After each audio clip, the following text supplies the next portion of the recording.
ଆଜିର ପ୍ରସଙ୍ଗ ହେଉଛି ମଣିଷ ଓ ମନ୍ଦିରର ଅବସ୍ଥା ଠିକ ନାହିଁ। ମଣିଷ ଓ ମନ୍ଦିରର ଅବସ୍ଥା ଠିକ ନାହିଁ।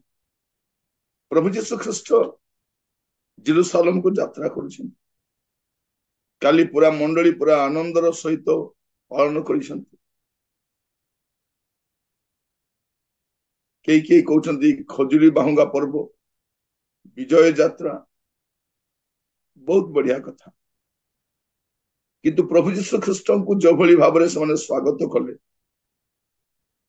ସେମାନଙ୍କ ଉଦ୍ଦେଶ୍ୟ କଣ ଥିଲା ଯେ ବହୁ ବର୍ଷ ଧରି ଏମାନେ ରୋମିଓ ସରକାରର ଅଧୀନରେ ଥିଲେ।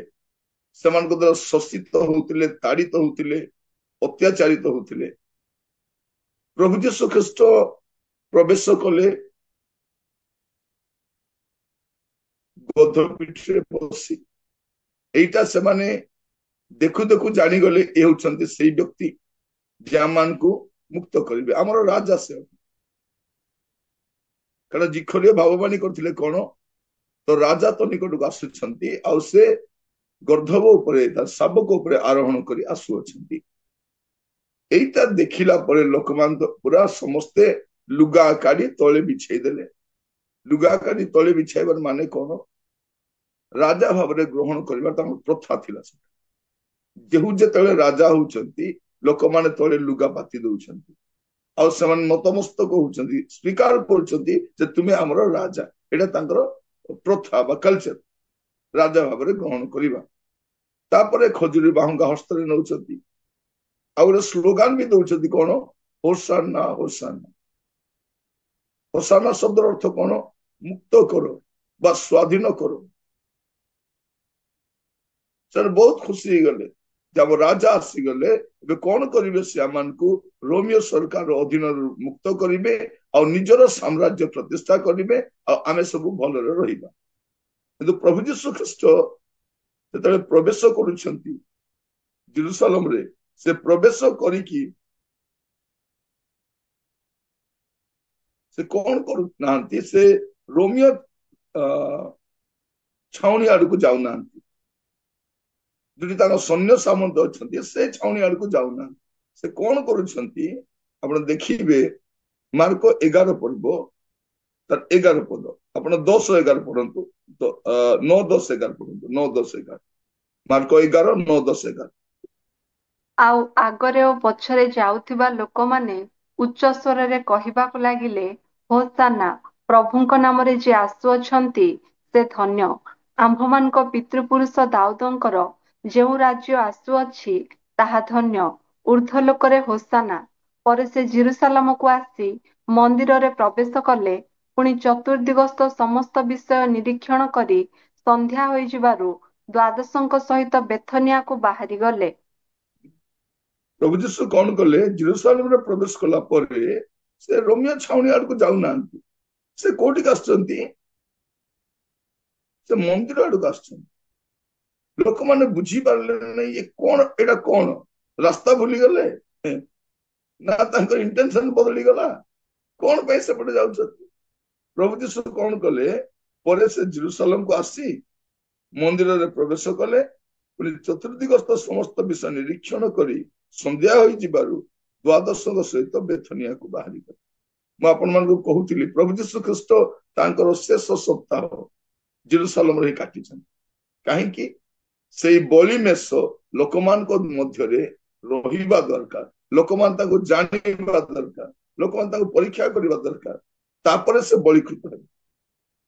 ଏଠି ଆମେ ଦେଖୁ ପ୍ରଭୁ ଯୀଶୁ ଖ୍ରୀଷ୍ଟ ଗଲେ ଆଉ ସବୁ ନିରୀକ୍ଷଣ କରି ବେଥନିଆକୁ ପଳେଇଲେ। ତା ତ ହିଁ ପରଦିନ ବୋଲି ଲେଖା ଅଛି 12 ପଦଟି ପଢିବେ, 12-13 ପଦ ଆଉ 12-13 ପଦ। ତହିଁ ଆର ଦିନ ସେମାନେ ବେଥନିଆରୁ ଆସୁଥିବା ସମୟରେ ସେ କ୍ଷୁଧିତ ହେଲେ। ଆଉ ସେ ଦୂରରୁ ପତ୍ର ଥିବା ଗୋଟିଏ ଡିମିରି ଗଛ ଦେଖି କେଜାଣି ସେଥିରୁ ଫଳ ପାଇବେ ଏହି ଆଶାରେ ତାହା ପାଖକୁ ଗଲେ। କିନ୍ତୁ ପାଖକୁ ଆସି ସେ ପତ୍ର ବିନା ଆଉ କିଛି ପାଇଲେ ନାହିଁ, କାରଣ ସେତେବେଳେ ଡିମ୍ବୁରି ଫଳର ସମୟ ନଥିଲା।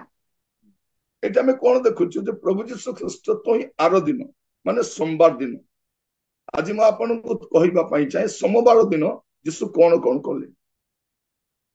ରବିବାର ଦିନ କଥା ଆମେ ଦେଖିଲୁ। ଏବେ ସୋମବାର ଦିନ ଯୀଶୁଙ୍କର କାର୍ଯ୍ୟ କଣ ଥିଲା। ମୁଁ ତିନୋଟି ବିଶେଷ କାର୍ଯ୍ୟ କହିବା ପାଇଁ ଚାହେଁ ଯେ ପ୍ରଭୁ ଯୀଶୁ କଣ କଣ କଲେ ସେଇ ଦିନରେ। ଆମେ ଏଇ ସପ୍ତାହରେ ଯୀଶୁ ଖ୍ରୀଷ୍ଟଙ୍କର ଶେଷ ସପ୍ତାହର ଘଟଣାବଳୀକୁ ପ୍ରତିଦିନ ଆମେ ଅଧ୍ୟୟନ କରିବା। ସୋମବାର ଦିନ କଣ କଲେ, ମଙ୍ଗଳବାର ଦିନ କଣ କଲେ, ବୁଧବାର ଦିନ କଣ ହେଲା, ଗୁରୁବାର ଦିନ କଣ ହେଲା, ଶୁକ୍ରବାର ଦିନ କଣ ହେଲା, ଶନିବାର ଦିନ କଣ ହେଲା, ଆଉ ରବିବାର ଦିନ କଣ ହେଲା, ଏସବୁ ଆମେ କ୍ରମାନ୍ୱୟରେ ଅଧ୍ୟୟନ କରିବା। ତ ଏଇଟା ଆମେ ଦେଖୁଛୁ ପ୍ରଭୁ ଯୀଶୁ ଖ୍ରୀଷ୍ଟ ତ ଆର ଦିନ ସେମାନେ ବେଥନିଆରୁ ଆସୁଥିବା ସମୟରେ ସେ କ୍ଷୁଧିତ ହେଲେ। ବେଶୀ ବାଟ ନାହିଁ, କିନ୍ତୁ ସେ ଆସୁଛନ୍ତି। ସେ ଖାଇଛନ୍ତି ନା ନାଇଁ ଆମେ ଜାଣିନାହୁଁ। ସେ କ୍ଷୁଧିତ ହେଲେ। କ୍ଷୁଧିତ ହେଲେ କିଏ ଜାଣେ, କ୍ଷୁଧିତ ହେବା ସେ ଦୂରରୁ ପତ୍ର ଥିବା ଗୋଟେ ଡିମ୍ବରି ଗଛ ଦେଖିଲେ। କିଏ ଜାଣି ସେଥିରେ ଫଳ ପାଇବେ ଏହି ଆଶାରେ ତାହା ପାଖକୁ ଗଲେ। କିନ୍ତୁ ପାଖକୁ ଆସି ସେ ପତ୍ର ବିନୁ ଆଉ କିଛି ଦେଖିଲେ ନାହିଁ, କାରଣ ସେତେବେଳେ ଡିମ୍ବରି ବୃକ୍ଷର ସମୟ ନଥିଲା, ଡିମ୍ବରି ଫଳର ସମୟ ନଥିଲା। এইটা ଦେଖି ଲୋକ କଣ କହୁଛନ୍ତି, ସେ ଗଛରେ ତ ଫଳ ଆକା ନଥିଲା, ତେବେ ଯୀଶୁ କାହିଁକି ଅଭିଶାପ ଦେଲେ। ଆପଣ ଯଦି ପାଲେଷ୍ଟାଇନ ଭୌଗୋଳିକ ଅବସ୍ଥାକୁ ଆପଣ ଅଧ୍ୟୟନ କରିବେ, ଆପଣ ଜାଣିପାରିବେ ଏ ମାର୍ଚ୍ଚ ଏପ୍ରିଲ ମାସରେ ଡିମ୍ବରି ଗଛରେ ଅପକ୍ଵ ଫଳ ଗୁଡାକ ତିଆରି ହେଇଯାଏ। କଞ୍ଚା କଞ୍ଚା କଷି ଡିମ୍ବରି ଗୁଡାକ ତିଆରି ହୁଏ, ଆଉ ମେ ମାସରେ ତା ସମ୍ପୂର୍ଣ୍ଣ ପାଚେ। ହେଲେ ଏଇ ଯୋଉ ଆମେ ଦେଖୁଛୁ ଏଇ ନିଶାନ ମାସ ଏଇ 10 ରୁ 14 ମଧ୍ୟରେ ଆମେ ଦେଖିବା, ଏଇ ମାର୍ଚ୍ଚ ଏପ୍ରିଲ ମଧ୍ୟରେ ସେଇ ବୃକ୍ଷରେ ପକ୍ଵ ଫଳ ଆସେ ନାହିଁ, କିନ୍ତୁ ଅପକ୍ଵ ଫଳ ଥାଏ। ଆଉ କଞ୍ଚା ଡିମ୍ବରି ବି ଲୋକ ଖାଆନ୍ତି। ଆମ ଆଡେ ବି ଲୋକମାନେ ରୋଷେଇ କରିକି ଖାଉଛନ୍ତି, କିଏ କିଏ କଞ୍ଚାର ବି ଖାଆନ୍ତି। ଖାଇବାଟା ସ୍ୱାସ୍ଥ୍ୟ ପକ୍ଷରେ ଭଲ। ଆମ ଲୋକମାନେ ଗାଁରେ ଡିମ୍ବରି ଗଛ ଥିବ ଖାଇବେ ନାହିଁ, କିଣିକି ଖାଇବେ। ଶୁଖିଲାଟା ଡ୍ରାଇ ଫ୍ରୁଟ୍ସ ଭାବରେ କିଣିକି ଲୋକ ଖାଉଛନ୍ତି। ତ ଏଇଠି ଆମେ ଦେଖୁଛୁ ଯେ ପ୍ରଭୁ ଯୀଶୁ ଖ୍ରୀଷ୍ଟ ଏ ଡିମ୍ବରି ଗଛ ପାଖକୁ ଗଲେ। ଡିମ୍ବରି ଗଛଟା ଇସ୍ରାଏଲ ଜାତିକୁ ବୁଝାଏ। ଆଉ ଏଇଠି ପ୍ରଭୁ ଯୀଶୁ ତା କତିକି ଆସୁଛନ୍ତି, ଆସିଲା ବେଳକୁ ଫଳ ନାହିଁ, ଖାଲି ଡାଳ ଭର୍ତ୍ତିକି ଅଛି। ତା ମାନେ କଣ, ଇଏ ଗୋଟେ ଉପର ଠାଉରିଆ ଲୋକ ଦେଖାଣିଆ ଜୀବନ କାଟୁଛି, ଆକୁ ଫଳ ନାହିଁ, କିନ୍ତୁ ଏ ଅଭିନୟ କରୁଛି ଡାଳରେ ପରିପୂର୍ଣ୍ଣ ହେଇ କାଳେ ଫଳ ଅଛି ବୋଲି ଭାବେ। ପ୍ରଭୁ ଯୀଶୁ ତା ପାଖକୁ ଗଲେ, ଆଉ ସେଠି କିଛି ଫଳ ନାହିଁ, ମାନେ ସେ କଞ୍ଚା କଷି ଡିମ୍ବରି ମଧ୍ୟ ନାହିଁ। ଏଇ ନିଶାନ ମାସର 14 ତାରିଖ ଭିତରେ ଏଠି କଣ ହେବା କଥା, ଅପକ୍ଵ ଫଳ, ସେ କଞ୍ଚା କଷି ଫଳ ବି ରହିବା କଥା, ସେଇଟା ବି ନାହିଁ। ମାନେ ସମ୍ପୂର୍ଣ୍ଣ ଫମ୍ପା ଜୀବନ ଗୋଟେ। এইটা হচ্ছে ମଣିଷର ଅବସ୍ଥା। ଆଜି ଆମେ ମଧ୍ୟ ଯୋଉ ଜୀବନ କାଟୁଛୁ, এইଟା ମଧ୍ୟ ଖାଲି ଉପର ଠାଉରିଆ ଲୋକ ଦେଖାଣିଆ, ଲୋକକୁ ଠକିଲା ଭଳିଆ। ଯଦି ପ୍ରଭୁ ଆସିବେ ଫଳ ଦେଖିବା ପାଇଁ, କଣ ଫଳ ପାଇବେ? ଆଜି ସମସ୍ତେ ଆତ୍ମିକ ଦାନ ପାଇବା ପାଇଁ ବ୍ୟସ୍ତ, କିନ୍ତୁ ଗଛ ଦାନ ଦ୍ୱାରା ଚିହ୍ନା ଯାଏ ନାହିଁ, ଫଳ ଦ୍ୱାରା ଚିହ୍ନା ଯାଏ। ଆଉ ଯୋଉ ବୃକ୍ଷରେ ଫଳ ନଥାଏ ତାହାକୁ ହାଣି ଦିଆଯାଏ, ତାକୁ କାଟି ଦିଆଯାଏ, ଅଗ୍ନିରେ ପୋଡ଼ି ପକାଯାଏ। এইটা ବାଇବଲରେ ଆମେ ଦେଖୁଛୁ। ଲୁକ 13 ବି ଦେଖୁଛୁ ଆମେ, ଗୋଟେ ଡିମ୍ବରି ଗଛ ପାଖକୁ ସେ ପ୍ରଥମ ବର୍ଷ ଆସିଲେ, ଦ୍ୱିତୀୟ ବର୍ଷ ଆସିଲେ, ତୃତୀୟ ବର୍ଷ ଦେଖୁଛନ୍ତି ଫଳ ନାହିଁ। ମାଲିକ କଣ କହୁଛନ୍ତି, ମାଲିକ ଆକୁ କାଟି ପକାଅ, ଏ କାହିଁକି ଭୂମିକୁ ଅକର୍ମଣ୍ୟ କରୁଛି। ଆଜିର ସମୟରେ ଆପଣ ଦେଖିବେ ଖ୍ରୀଷ୍ଟିଆନ ଗୋଟେ ଅକର୍ମଣ୍ୟ ଖ୍ରୀଷ୍ଟିଆନ ଭଳିଆ। କେମିତିକା ଖ୍ରୀଷ୍ଟିଆନ? ଅକର୍ମଣ୍ୟ ଖ୍ରୀଷ୍ଟିଆନ, କିଛି କାମକୁ ନାହିଁ, ଖାଲି ଜାଗା ମାରି ବସିଛି, ମନ୍ଦିରରେ ଜାଗା ମାରି ବସିଛି, ଚର୍ଚ୍ଚରେ ଜାଗା ମାରି ବସିଛି, ଖ୍ରୀଷ୍ଟିଆନ ସମ୍ପ୍ରଦାୟର ଜାଗା ମାରି ବସିଛି, କିନ୍ତୁ ଆପଣ ଦେଖିବେ କିଛି ଫଳ ନାହିଁ। ଉପର ଠାଉରିଆ ଜୀବନ କାଟୁଛି, ଲୋକ ଦେଖାଣିଆ ଜୀବନ କାଟୁଛି। କଣ ଫଳ ଅଛି? ଫଳ ଥିଲେ ତ ଦେଖାଯିବ ନା ନାହିଁ, ଦେଖାଯିବ। ଆତ୍ମାଙ୍କର ଫଳ ଅଛି ମାନେ ଦେଖାଯିବ, ଫଳ ଲୁଚେ ନାହିଁ। ୟା ଭିତରେ ଫଳ ନାହିଁ, ଏ ଖାଲି ଡାଳରେ ପରିପୂର୍ଣ୍ଣ, ଇଭେନ୍ ତାଟି ଅପକ୍ଵ ଫଳ ମଧ୍ୟ ନାହିଁ। ଆପଣ ଦେଖିବେ ହୋସେୟ ତାର 9 ପର୍ବ 10 ପଦ, ହୋସେୟ ତାର 9 ପର୍ବ 10 ପଦ।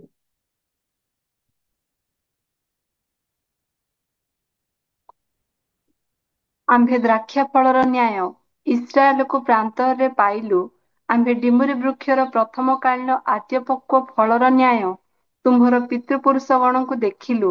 ମାତ୍ର ସେମାନେ ବାଲପିଓରର ନିକଟକୁ ଆସି ସେହି ଲଜ୍ଜାସ୍ପଦର ଉଦ୍ଦେଶ୍ୟରେ ଆପଣମାନଙ୍କୁ ପ୍ରତିଷ୍ଠା କଲେ ଓ ଯାହାକୁ ସେମାନେ ପ୍ରେମ କଲେ ତାହାରି ତୁଲ୍ୟ ଘୃଣାଯୋଗ୍ୟ ହେଲେ। କଣ ଲେଖାଯାଉଛି? ଡିମ୍ବୁରି ବୃକ୍ଷର ପ୍ରଥମ କାଳୀନ ଆଦ୍ୟ ପକ୍ୱ ଫଳର ନ୍ୟାୟ ଆମେ ଦେଖିଲୁ, କିନ୍ତୁ ଫଳ ନାହିଁ। ମାନେ ଆଦ୍ୟ ଫଳ ଥିବା ଦରକାର, ସେ ଆଦ୍ୟ ଫଳ ବି ନାହିଁ। ଏବେ ଦେଖନ୍ତୁ ଆପଣଙ୍କ ବାଡିରେ ଆମ୍ବ ଗଛ ଅଛି, ଯଦି ସେଠି କଷି ଆମ୍ବ ବି ନଥିବ କୋଉଠି ପାଚିଲା ଆମ୍ବ ଆସିବ? ତ ଏଠି ପ୍ରଭୁ ଯାଉଛନ୍ତି କଣ, ସେ ଅପକ୍ୱ ଡିମ୍ବୁରି ହେଲେ ମିଳିବ କା, ସେଇଟା ବି ତ ଖାଆନ୍ତୁ। ପ୍ରଭୁ ସେଇଟା ବି ଆଶା କରି ଯାଉଛନ୍ତି, ସେଇଟା ବି ନାହିଁ। ଯଦି ଆଜି ପ୍ରଭୁ ଆପଣଙ୍କ କତିରେ ମୋ କତିରେ ଆସନ୍ତି, ସେ କଣ ପାଇଁ? ଫଳ ନାହିଁ, ଗୋଟେ ଅଫଳନ୍ତି ବୃକ୍ଷ ଭଳି ଆମେ ଜୀବନ କାଟୁ। ଆପଣ ଦେଖିବେ ମିଖା ତାର 7 ପର୍ବ 1 ପଦ।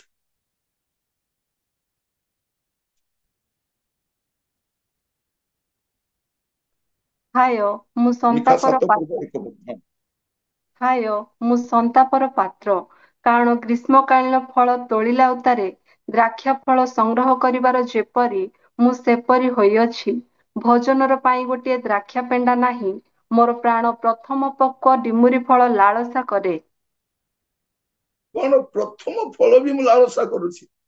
ପ୍ରଭୁ ଯୀଶୁ କଣ ଦେଖିବା ପାଇଁ ଚାହାନ୍ତି? ମୋର ତ ଯିବାର ସମୟ ହେଲାନି, ଏଟଲିଷ୍ଟ ମୁଁ ଦେଖେ ୟା ଭିତରେ କେମିତି ଅଛି। ଏ ସପ୍ତାହରେ ପ୍ରଭୁ ଯୀଶୁ ଚାଲିଯିବେ ଜଗତରୁ, ସେବା ସମାପ୍ତ କରି ସେ ପ୍ରତ୍ୟାବର୍ତ୍ତନ କରିବେ, କିନ୍ତୁ ୟା ଭିତରେ କଣ ଅଛି? ଗୋଟେ ଅପକ୍ୱ ଫଳ ବି ଥିବାର ଅଛି। ଯଦି ଆମେ ଆରମ୍ଭ ଏକା ନାହିଁ, କେବେ ଶେଷ କେମିତି କରିବୁ? ତ ପ୍ରଭୁ ଯୀଶୁ ଯାଉଛନ୍ତି ଫଳର ଆଶାରେ, ଆଉ ସେଠି ଫଳ ନାହିଁ, ଅପକ୍ୱ ଫଳ ମଧ୍ୟ ନାହିଁ। ତାପରେ ଆମେ ଦେଖିବା ସେ ମାର୍କ 11 ପର୍ବ ପୁଣି ଆସି ଯାଆନ୍ତୁ, ତାର 14 ପଦରୁ ପଢି ପଢି ଆସନ୍ତୁ, 14 ପଦ 17 ପଦ ପର୍ଯ୍ୟନ୍ତ। ସେଥିରେ ଯୀଶୁ ତାହାକୁ କହିଲେ, ଆଉ କେବେ ହେ କେହି ତୋଠାରୁ ଫଳ ନ ଖାଉ। ତାହାଙ୍କ ଶିଷ୍ୟମାନେ ଏହି କଥା ଶୁଣିଲେ। ତାହାପରେ ସେମାନେ ଜେରୁସାଲେମକୁ ଆସିଲେ, ଆଉ ସେ ମନ୍ଦିରରେ ପ୍ରବେଶ କରି ସେ ସ୍ଥାନରେ କ୍ରୟ ବିକ୍ରୟ କରୁଥିବା ଲୋକମାନଙ୍କୁ ବାହାର କରିଦେବାକୁ ଲାଗିଲେ। ପୁଣି ମୁଦ୍ରା ବ୍ୟବସାୟୀ ମାନଙ୍କର ମେଜ ଓ କାତା ବ୍ୟବସାୟୀ ମାନଙ୍କର ଆସନ ଓଲଟାଇ ପକାଇଲେ, ଆଉ ମନ୍ଦିର ମଧ୍ୟ ଦେଇ କାହାରିକି କୌଣସି ପାତ୍ର ଘେନି ଯିବାକୁ ଅନୁମତି ଦେଲେ ନାହିଁ। ପୁଣି ସେ ସେମାନଙ୍କୁ ଶିକ୍ଷା ଦେଉ ଦେଉ କହିଲେ, ଏହା କଣ ଲେଖା ନାହିଁ, ଆମ୍ଭର ଗୃହ ସମସ୍ତ ଜାତି ନିମନ୍ତେ ପ୍ରାର୍ଥନା ଗୃହ ବୋଲି ବିଖ୍ୟାତ ହେବ, କିନ୍ତୁ ତୁମ୍ଭେମାନେ ତାହାକୁ ଦସ୍ୟୁମାନଙ୍କ ଗହ୍ୱର କରିଅଛ। ଏଠି କଣ ଲେଖାଯାଉଛି ଦେଖନ୍ତୁ, ପ୍ରଭୁ ସେଇ ମଣିଷ ମାନଙ୍କର ଅବସ୍ଥାକୁ ଦେଖୁଛନ୍ତି, ଫଳ ନାହିଁ। ଏଠି ମନ୍ଦିର ପ୍ରବେଶ କଲା ବେଳକୁ ମନ୍ଦିରର ଅବସ୍ଥା ବି ଭଲ, ମାନେ ଖ୍ରୀଷ୍ଟିଆନ ର ବ୍ୟକ୍ତିଗତ ଜୀବନ ଭଲ ନାହିଁ, ବା ମାଣ୍ଡଳିକ ଅବସ୍ଥା ବି ଭଲ ନାହିଁ। ଆପଣ ଦେଖନ୍ତୁ ଆମେ କେମିତି ଅଛୁ, ଆମ ଜୀବନ ବି ଉପର ଜୀବନ। ଆପଣ ଚର୍ଚ୍ଚରେ ଯାଆନ୍ତୁ, ସେଇଟା ମତେ ଗୋଟେ ରାଜନୀତିର ଆଖଡା ହେଇଯାଇଛି। ଇଭେନ ଆଜିର ପରିସ୍ଥିତି ଦେଖନ୍ତୁ, ଏ ନେତୃବର୍ଗ ମାନଙ୍କୁ ଦେଖିବେ,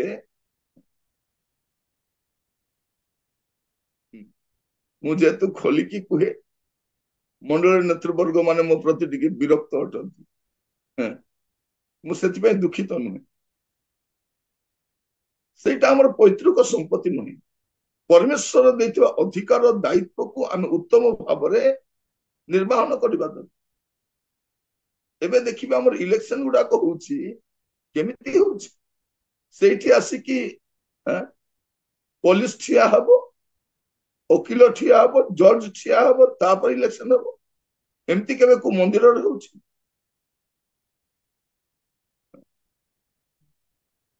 ଯାହା ହାବୁଡରେ ପଇସା ଥିଲା ସେ ଆତ୍ମସାତ କଲା, ଯେ ଦାୟିତ୍ୱ ଆସିଲା ସେ ଭାବୁଛି ମୋଠୁ କିଏ ବଡ ନାହିଁ। ମାନେ ଏଇଟା ଗୋଟେ ରାଜନୀତିର ଆଖଡା ଭଳିଆ ଲାଗୁଛି। ସେଠି ପ୍ରଭୁ ଗୋଟେ କଣ ଦଉଛନ୍ତି? ଦସ୍ୟୁ ମାନଙ୍କ ଗୋବର। ଦସ୍ୟୁ ମାନଙ୍କ ଗୋବର ମାନେ କଣ? ଚୋର ମାନଙ୍କର ଆଡ୍ଡା, ଲୁଣ୍ଠନକାରୀ ମାନଙ୍କର ଆଡ୍ଡା ହେଇଯାଇଛି। ତ ପ୍ରଭୁ ଯୀଶୁ ଏବେ କଣ କରୁଛନ୍ତି? ସେ ବେଥନିଆରୁ ବାହାରିଲା ବେଳକୁ ବାଟରେ ଡିବରି ଗଛ ଦେଖିଲେ, ମଣିଷ ମାନଙ୍କର ଅବସ୍ଥା ସେଇଟା ଭଲ ନୁହେଁ। ତାପରେ ସେ କଣ କରୁଛନ୍ତି?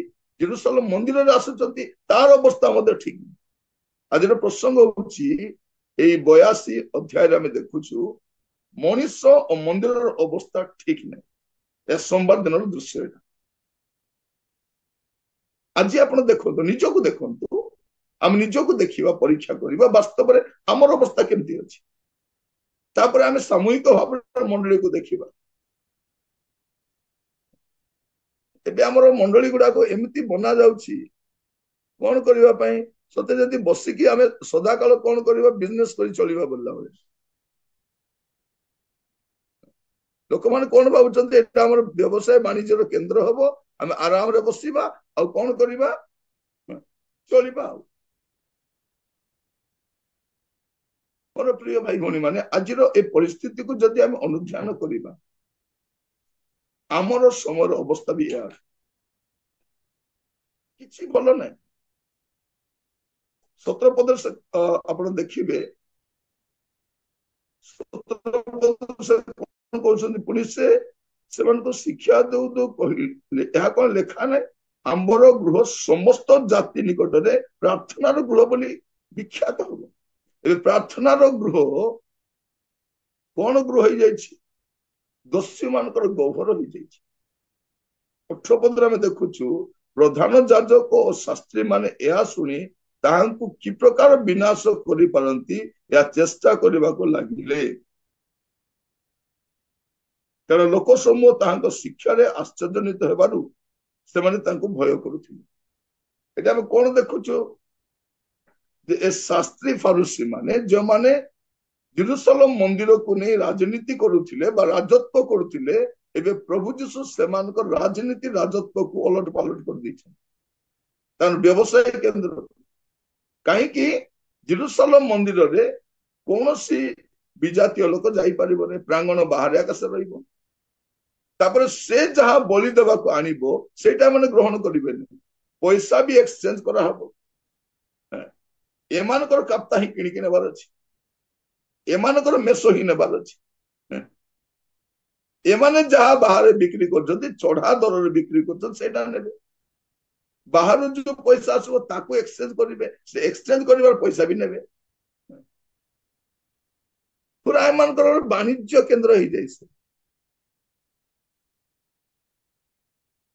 ତ ଆମେ ଦେଖୁଛୁ ଏଠି ମଣିଷ ଆଉ ମନ୍ଦିରର ଅବସ୍ଥା ଠିକ।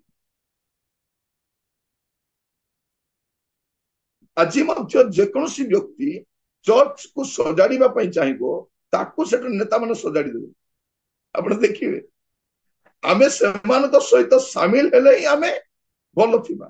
ଯଦି ସେମାନଙ୍କ ରାଜନୀତିରେ ଆମେ ସାମିଲ ହେବା ନାହିଁ, ଆମକୁ କଣ କରିବେ? ଏକ ଘରିଆ କରିବେ, ଟ୍ରାନ୍ସଫର କରିବେ, ନହେଲେ କଣ ଗୋଟେ କରିବେ। ସେମାନେ ଆମର ଫାନ୍ଦ ପାତି ବସିବେ ସେମାନେ। କାହିଁକି? ଆମେ ସେମାନଙ୍କ ସମର୍ଥନ କରୁନା। ମୋର ପ୍ରିୟ ଭାଇ ଭଉଣୀ ମାନେ, ଆଜି ମଧ୍ୟ ମଣିଷ ଆଉ ମନ୍ଦିରର ଅବସ୍ଥା ଠିକ ନାହିଁ। ତା ସହିତ ଆଉ ଗୋଟେ ଘଟଣା ମଧ୍ୟ ସେଇ ଦିନରେ, ସମ୍ବାଦ ଦିନରେ ଘଟିଥିଲା। ଆଉ ସେଇଟା କଣ ଆପଣ ଦେଖିପାରିବେ? ଯୋହନ 12 ପର୍ବରେ ଆପଣ ଦେଖିପାରିବେ। ଯୋହନ 12 ପର୍ବ 23 ଆଉ 24। ଯୀଶୁ ସେମାନଙ୍କୁ ଉତ୍ତର ଦେଲେ, ମନୁଷ୍ୟ ପୁତ୍ର ମହିମାନ୍ୱିତ ହେବା ନିମନ୍ତେ ସମୟ ଉପସ୍ଥିତ। ସତ୍ୟ ସତ୍ୟ ମୁଁ ତୁମ୍ଭମାନଙ୍କୁ କହୁଅଛି, ଗହମ ବୀଜ ଯଦି ମୃତ୍ତିକାରେ ପଡି ନ ମରେ, ତାହାହେଲେ ତାହା ଏକମାତ୍ର ଥାଏ, କିନ୍ତୁ ଯଦି ମରେ, ତାହାହେଲେ ବହୁତ ଫଳ ଫଳେ। ଏଠି କଣ ଲେଖାରେ ଅଛି? ଏଠି ଗହମ ବୀଜର ଦୃଷ୍ଟାନ୍ତ ମଧ୍ୟ ପ୍ରଭୁ ଦଉଛନ୍ତି। କାହିଁକି? ପର୍ବ ସମୟରେ ଆପଣ ଦେଖିବେ, ଜହନ 12 ପର୍ବ ତାର ପ୍ରଥମ ପଦ ଲେଖାଯାଉଛି, ଇତିମଧ୍ୟରେ ଯୀଶୁ ନିସ୍ତାର ପର୍ବର 6 ଦିନ ପୂର୍ବରୁ ବେଥନିଆରୁ ଆସି ଯେଉଁ ଲାଜରଙ୍କୁ ସେ ମୃତମାନଙ୍କ ମଧ୍ୟରୁ ଉଠାଇଥିଲେ ସେ ସ୍ଥାନରେ ଥିଲେ। ତାପରେ ସେ ଆସୁଛନ୍ତି କୋଉଠିକି, ଏ ପର୍ବ ସମୟରେ ଆପଣ ଦେଖିବେ 20 ପଦ ଆଉ 21 ପଦ ପଢିବେ, 20, 21, 22। ପର୍ବ ସମୟରେ ଉପାସନା କରିବା ନିମନ୍ତେ ଆସିଥିବା ଯାତ୍ରୀମାନଙ୍କ ମଧ୍ୟରେ କେତେକ ଗ୍ରୀକ୍ ଲୋକ ଥିଲେ। ସେମାନେ ଗାଲିଲିସ୍ଥ ବେଥସାଇଦା ନିବାସୀ ଫିଲିପଙ୍କ ନିକଟକୁ ଆସି ତାହାଙ୍କୁ ଅନୁରୋଧ କରି କହିଲେ, ମହାଶୟ, ଯୀଶୁଙ୍କୁ ଦର୍ଶନ କରିବା ନିମନ୍ତେ ଆମ୍ଭମାନଙ୍କର ଇଚ୍ଛା। ଫିଲିପ ଯାଇ ଆନ୍ଦ୍ରିୟକୁ କହିଲେ, ପୁଣି ଆନ୍ଦ୍ରିୟ ଓ ଫିଲିପ ଯାଇ ଯୀଶୁଙ୍କୁ କହିଲେ। ଏଠି ଆମେ ଦେଖୁ ଯେ ସେଇ ପର୍ବ ସମୟରେ କିଛି ଲୋକମାନେ, ଯାତ୍ରୀମାନେ, ସେମାନେ ଯୀଶୁଙ୍କୁ ସାକ୍ଷାତ କରିବାକୁ ଇଚ୍ଛା କରୁଛନ୍ତି।